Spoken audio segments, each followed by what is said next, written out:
Rogue Fitness knows that mobility tools are a critical piece of your training and recovery. Balls, rollers, and bands are an incredible start, but we believe that to access the most important, hardest to reach tissues, a new shape is in order.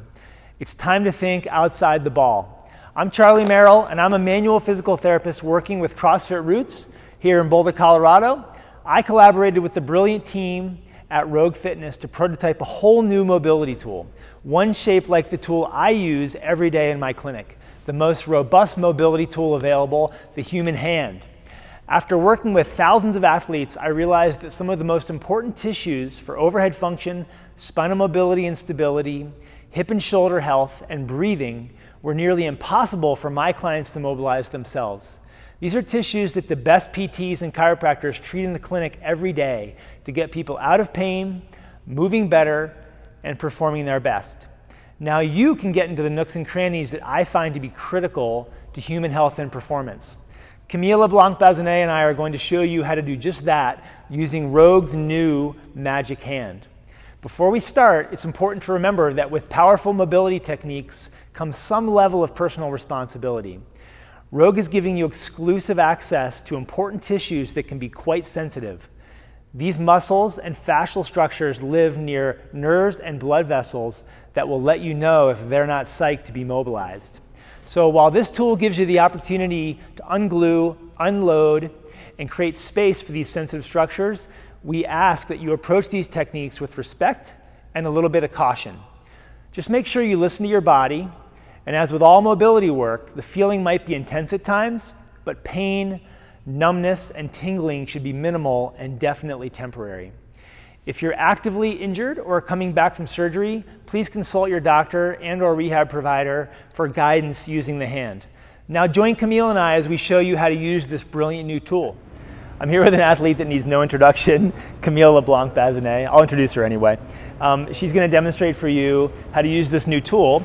And first thing I'm going to do is show you how to set it up on the rig. And you can change the height depending on how tall you or I are by sticking it through one of the holes in the rig and then fastening it on the other end.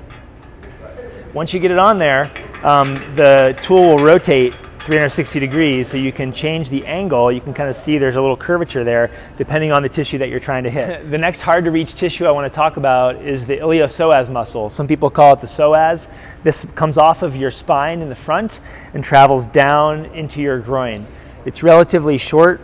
We can mostly get to the part in the abdomen, but there's also a lesser known part called the iliacus, which is inside the wing of the pelvis, so it's kind of in this way. They merge and they form one tendon. So we're going to show you how to release both of those things with the tool. Again, the curvature of the tool matters, so to get psoas, we're going to curve it so it curves in towards her belly button. She's going to sink in just lateral to her six-pack, just lateral to her rectus abdominis. And thank you, Camille, for demonstrating so well. And she's going to sink in gently through her organs, so you have to be very sensitive here, to the muscle on the front of her lumbar spine.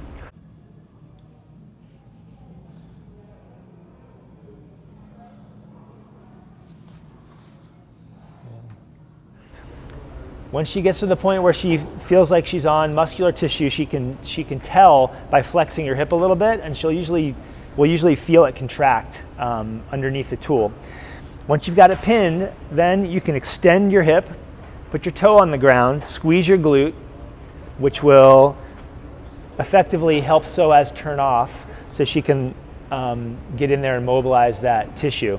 Now the psoas is not really a hip flexor, it's more of a stabilizer of the spine and the hip, but it does have an important role in both of those movements, even though it's not a prime mover. So it's a critical muscle to care for, and it can really have a big impact on the low back and the hip joint. And then go ahead and push it in. Nice.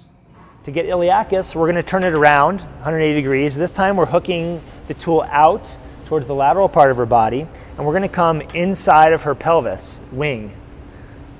So we're kind of hooking into the rim of her pelvis on the inside.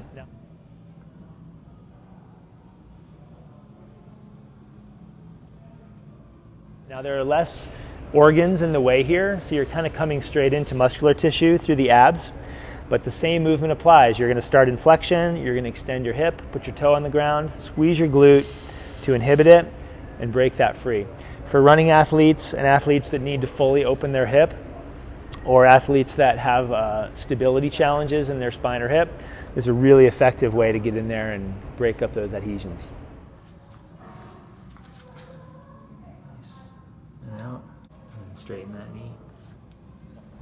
So now we've taken the hand off of the mount, and you can either use a friend to help you mobilize the same tissues, or Camille can do this herself. We're going to come into our diaphragm, which is another one of my favorite hard to reach tissues. It's a muscle, and it goes around the whole circumference of her body.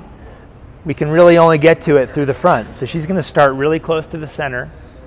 She's going to inhale, and then as she exhales, she's going to sink in up underneath her rib cage, coming straight up in this direction. Breathe in, the diaphragm will push the tool out, exhale, and you can come in again. She's trying to break up the adhesions along the rim of her lower rib cage here to help with the capacity of her breathing, so her lungs can fully expand down, and then the muscle can fully contract, force the air out of her lungs. You try the other side. Breathe in, exhale, sink up and in. See if we can go a little more up. Breathe in. You gotta relax, come on, you gotta relax your neck. These are really sensitive tissues, so it's really important that you're breathing and you're trying to relax the rest of your body as you're mobilizing them. There. Yeah, when you laugh, it just pushes the whole tool out. So it feels better after. You can also do this sitting in a chair. Sometimes it's more relaxing to be able to get up there and work it. So with the hand tool detached, you're going to come in from underneath. You're going to hook that thing up underneath your ribs, starting kind of at the midline. Take a few breaths in and out. Each time you exhale, the tool sinks in a little deeper into that diaphragm tissue.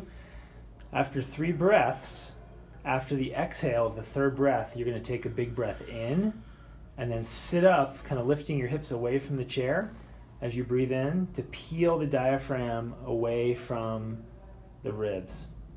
And then relax and repeat. You can move the tool out laterally a little bit to work out into the tissue further away from midline, and repeat on both sides until you feel like you've fully opened that up. One more breath out. And then breathe in, sit up, bring those hips away from the chair, open up, peel that diaphragm away, and then breathe normally again. Nice. But this is a great tool for endurance athletes that get stitches along this part of their ribs. If the muscle starts to get tight or cramp, you'll feel like you have this stitch, and you can really get in there and release that very quickly with this tool. Now you have unprecedented access to be able to mobilize tissues that you used to have to come see a physical therapist or other body worker to release. You should expect better mobility day to day, an increase in joint stability, significant reduction in your injury risk, and at the end of the day, better performance in the gym and out in the world as an athlete. On behalf of Rogue Fitness, we hope you enjoy this tool, and we look forward to seeing you crushing it in the gym on the way to meeting your fitness goals.